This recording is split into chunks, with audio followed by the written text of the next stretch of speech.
തൃശൂർ പൂരം വെടിക്കെട്ടിന് മാത്രമായി നിയമം വേണമെന്ന് തിരുവമ്പാടി ദേവസ്വം. നിലവിലുള്ള കേന്ദ്ര നിയമത്തിൽ ഭേദഗതി നടത്തണമെന്നാണ് ആവശ്യം. പൂരം നടത്തിപ്പിൽ അനാവശ്യ ഇടപെടലുകൾ ഉണ്ടാകില്ലെന്ന് സിറ്റി പോലീസ് കമ്മീഷണർ ഉറപ്പ് നൽകിയിട്ടുണ്ടെന്നും കഴിഞ്ഞ പൂരത്തിലെ ദുരനുഭവങ്ങൾ ആവർത്തിക്കാതിരിക്കാൻ മുൻകരുതലെടുത്തിട്ടുണ്ടെന്നും തിരുവമ്പാടി ദേവസ്വം സെക്രട്ടറി കെ ഗിരീഷ് കുമാർ റിപ്പോർട്ടറിനോട് പറഞ്ഞു. നമുക്ക് ആ പ്രതികരണം ഒന്ന് കേൾക്കാം.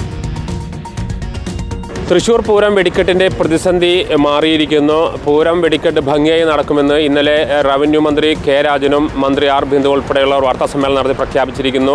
അതിന് ഉചിതമായ രീതിയിലുള്ള നിയമോപദേശം ലഭിച്ചിരിക്കുന്നു. അതിൻ്റെ സന്തോഷത്തിലും ആണ് ഇപ്പോൾ ഇരു ദേവസ്വം തിരുവമ്പാടി പാറമേക്കാവ് ദേവസ്വങ്ങൾ തിരുവമ്പാടി ദേവസ്വത്തിൻ്റെ സെക്രട്ടറി കെ ഗിരീഷ് കുമാർ നമ്മോടൊപ്പം ചേരുന്നു.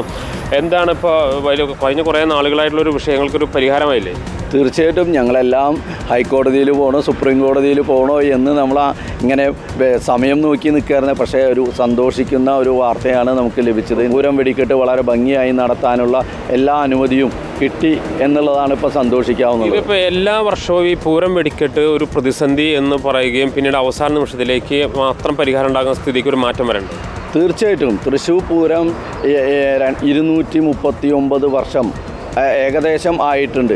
ഈ വർഷം മുഴുവൻ ഒരു തടസ്സമില്ലാണ്ട് പോയപ്പോൾ ഈ സമീപ ഭാവിയിലാണ് ഇത്തരത്തിലുള്ള കോടതിയും റെസ്ട്രിക്ഷൻസും വന്നത്.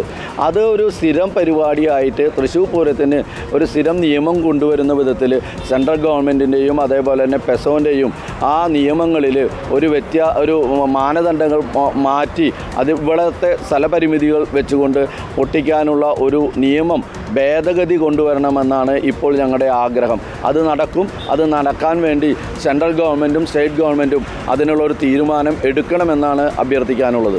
ഇത്തവണ പോലീസിൻ്റെ ഇടപെടലുകൾ നിങ്ങൾക്ക് നിർദ്ദേശങ്ങൾ എന്തൊക്കെയാണ്? ബഹുമാനപ്പെട്ട സിറ്റി പോലീസ് കമ്മീഷണർ വളരെ ഭംഗിയായിട്ടാണ് ഇതുവരെയുള്ള കാര്യങ്ങൾ എല്ലാ മീറ്റിങ്ങിലും A to Z പോയിന്റുകളെല്ലാം ചർച്ച ചെയ്ത് ഞാൻ ആ ഭാഗത്തേക്കേ വരില്ല, നിങ്ങൾ കൊണ്ടുപോകണമെന്നാണ് പൂരത്തിനെ പറഞ്ഞിരിക്കുന്നത്. പക്ഷേ ലോ ആൻഡ് ഓർഡർ എനിക്ക് നോക്കേണ്ടി വരും. അത് പൂരത്തിനെയോ മറ്റുള്ള കാര്യങ്ങളെയോ ബാധിക്കില്ല. ഞാൻ നിങ്ങളുടെ കൂടെ ഒപ്പമുണ്ട് എന്നാണ് സിറ്റി പോലീസ് കമ്മീഷണർ പറഞ്ഞിട്ടുള്ളത്. ഈ കഴിഞ്ഞ തവണത്തെ വിഷയങ്ങൾ ഇത്തവണ ആവർത്തിക്കാതിരിക്കാനുള്ള എന്തെല്ലാം നിർദ്ദേശങ്ങളാണ് നിങ്ങൾ നൽകിയിരിക്കുന്നത്? ഇരു ദേവസ്വങ്ങളും വ്യക്തമായി പറഞ്ഞിട്ടുണ്ട്.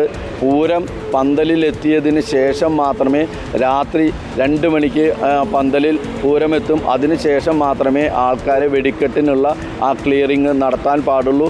അതുവരെ ഒരു ദിക്കിലും ബാരിക്കേഡ് കെട്ടി തടസ്സപ്പെടുത്താൻ പാടില്ല എന്ന് വ്യക്തമായി പറഞ്ഞിട്ടുണ്ട്. ഏതായാലും ഒരു ആശ്വാസമാണ്. കഴിഞ്ഞ കുറേ നാളുകളായി നിലനിന്നിരുന്ന ആശങ്കയ്ക്ക് വിരാമമായിരിക്കുന്നു. കഴിഞ്ഞ വർഷം ഉണ്ടായ വലിയ പ്രശ്നങ്ങൾ ഇത്തവണ ആവർത്തിക്കാതിരിക്കാൻ വേണ്ടിയിട്ടുള്ള കരുതൽ കൂടി എടുക്കുകയാണ് ദേവസ്വങ്ങളും പോലീസും. Reporter Jason, reporter Thrissur.